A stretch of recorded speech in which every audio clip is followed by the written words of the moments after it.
काली घाटी के ऊपर बसे नाग पुष्प पर्वत पर एक अप्सरा रहती थी, अन्विता। उसका सौंदर्य ऐसा था कि चांद भी उसकी चमक से नजरें चुराए, और उसकी आवाज़ में ऐसी मिठास कि पहाड़ी हवाएं भी थम जाती। पर अन्विता को एक श्राप मिला था। उसे कभी किसी इंसान से प्रेम नहीं करना था। अगर करती तो वो अप्सरा से दासी बन जाती। अन्विता इस बात पर हंसती थी, मुझसे कौन प्रेम करेगा और मैं किसी इंसान के लिए क्यों अपने पंख तोड़ूंगी। लेकिन किस्मत की चाल सबसे गहरी होती है। एक रात अन्विता घाटी के ऊपर नाच रही थी, तभी नीची घाटी में एक घायल युवक गिरा, आर्यन। वो एक योद्धा था, पर आंधी में घोड़े से गिरकर बेहोश हो गया था। अन्विता ने उसके ऊपर झुककर देखा। उसकी आंखों में डर नहीं, एक अजीब सी सच्चाई थी। उसने पहली बार किसी को छूने की हिम्मत की। जैसे ही उसने आर्यन का माथा छुआ, उसके भीतर कुछ टूट गया, और पहली बार उसने किसी इंसान पर दया नहीं, कुछ और महसूस किया। आर्यन ठीक हुआ तो उसने अन्विता को देखा और पूरे सम्मान से सिर झुका दिया। तुमने मेरी जान बचाई, मैं तुम्हारा ऋणी हूँ। मेहरबानी पहली बार अन्विता के दिल में उतरी थी। वो उसके हर दिन पसंद आने लगा। उसकी सीधी बातें, उसकी आंखों का सच्चापन और उसका हर काम की कद्र करना। धीरे धीरे अन्विता उसकी आदत बन गई, और आर्यन की नज़र में अन्विता सिर्फ अप्सरा नहीं, एक औरत बन गई। रातों में वे लंबी लंबी बातें करते। अन्विता की हंसी घाटी में गूंजती तो लगता जैसे सितारे तालियां बजा रहे हों। वो प्यार में गिर चुकी थी, पर उसे अपने श्राप का डर था।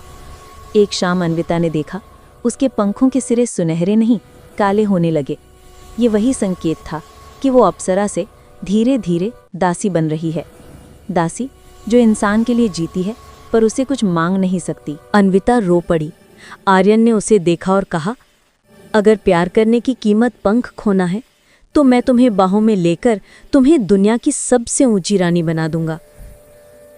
पर मन में डर गहरा था, क्योंकि दासी बन जाने के बाद अन्विता का अमरत्व भी खत्म हो जाता। एक दिन युद्ध शुरू हो गया। आर्यन को लौटना ही था।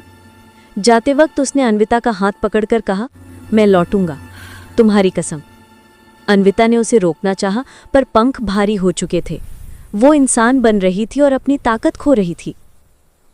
हर रात वो उसी पत्थर पर बैठकर उस रास्ते को देखती जहां से आर्यन गया था।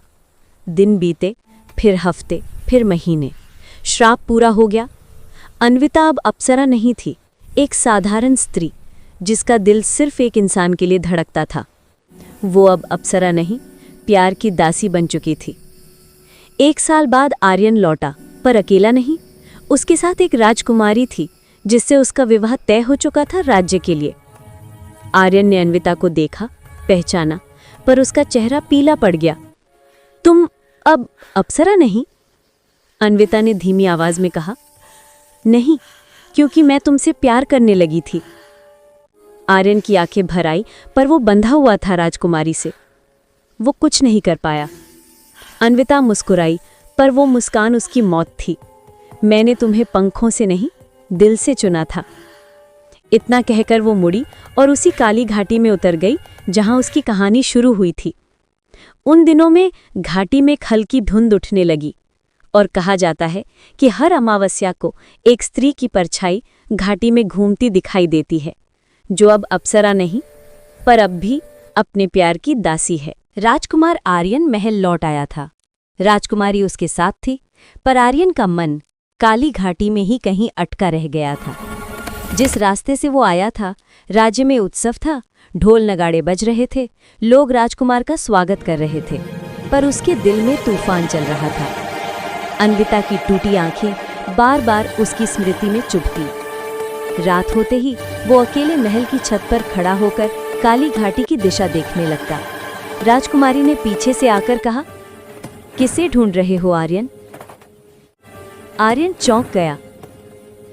कुछ नहीं, बस हवा ले रहा था। लेकिन राजकुमारी ने उसकी आंखों का खालीपन पहले ही दिन महसूस कर लिया था। उसी रात काली घाटी में एक नीली रोशनी उठी, वही जगह जहां अन्विता ने आखिरी बार कदम रखा था। पहले हल्की, फिर तेज, फिर बिल्कुल वैसी जैसे कोई आत्मा अपनी पीड़ा दिखा रही हो। आर्यन इसे अनदेखा नहीं कर पाया। उसने सैनिक बुलाए, पर किसी ने घाटी जाने की हिम्मत नहीं की। आखिरकार वो खुद निकल पड़ा। घाटी में धुंध थी, हवा डर पैदा करते। चट्टानों के बीच धीरे धीरे एक परिचित आकृति उभरी, अन्विता की छाया। न पूरा शरीर, न पूरी आत्मा, बस एक दर्द में बंधी परछाई।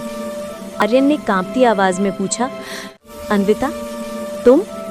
परछाई शांत रही, फिर हवा में एक फुसफुसाहट तैर गई। क्यों छोड़ा मुझे? आर्यन के घुटने वहीं टूट गए। अन्विता की छाया उसे वो जगह दिखाती है जहां उसने आखिरी बार इंतजार किया था। राजकुमार की आंखें भर आईं। मैं मजबूर था अन्विता, राज्य, युद्ध, जिम्मेदारी, मैं तुम्हें चुन नहीं पाया। परछाई ने धीरे से कहा, प्यार दिल से चुना जाता है, ताज से नहीं। इस एक वाक्य ने आर्यन के सीने में कभी न मिटने वाला घाव खोल दिया। उधर महल में राजकुमारी को पता चला कि आर्यन काली घाटी गया है। वो गुस्से से भर उठी। एक साधारण स्त्री की छाया मेरे राजकुमार को कैसे खींच सकती है? उसने जादूगरनी को बुलाया। हाँ, राजकुमारी अंदर से महत्वाकांक्षी थी और राज्य पर पूर्ण अधिकार चाहती थी। जादूगरनी ने कहा, राजकुमार का दिल किसी अधूरी आत्मा के पास अटका है, उसे हटाने का एक ही तरीका है। राजकुमारी की आंखें लाल हो गई। मुझे तरीका बताओ। अगले दिन रात को राजकुमारी अपने सैनिकों और जादूगरनी को लेकर काली घाटी पहुंच गई। आर्यन को अन्विता की छाया के सामने बैठे हुए देखा। सैनिकों ने उसे रोक लिया। राजकुमारी चीखी, तुम्हें मेरी कसम, इस भूत को छोड़ दो। अन्विता की परछाई शांत थी, पर हवा अचानक तेज हो गई, जैसे पूरा जंगल रो उठा हो। आर्यन चिल्लाया, रुको, उसे मत छुओ। लेकिन देर हो चुकी थी। जादूगरनी ने मंत्र फेंका, जैसे आग की हवा। वो परछाई पर जाकर लगी और घाटी में एक ऐसा चीख गूंजी जो इंसानी नहीं थी। अन्विता की परछाई टूटकर हवा में बिखर गई और आखिरी शब्द आए, मैंने तुम्हें पंखों से नहीं, दिल से चुना था। आर्यन वहीं जमीन पर गिर पड़ा। आर्यन ने राजकुमारी की तरफ देखा, उसकी आंखों में आग थी। तुमने मेरा प्यार छीन लिया, ताज से बड़ा मेरे लिए वो थी। राजकुमारी घबरा गई। वो तुम मेरे होने थे। आर्यन ने ठंडी आवाज में कहा, अब मैं किसी का नहीं। उसने घाटी की गहराई की तरफ कदम बढ़ाया। राजकुमारी चीखी, पर वो रुक नहीं पाया। काली घाटी ने अन्विता के बाद राजकुमार को भी निगल लिया और उसी रात घाटी में दो परछाइयां देखी गईं, एक स्त्री की और एक पुरुष की, जैसे दोनों का अधूरा प्रेम अब हमेशा के लिए पूरा हो गया हो।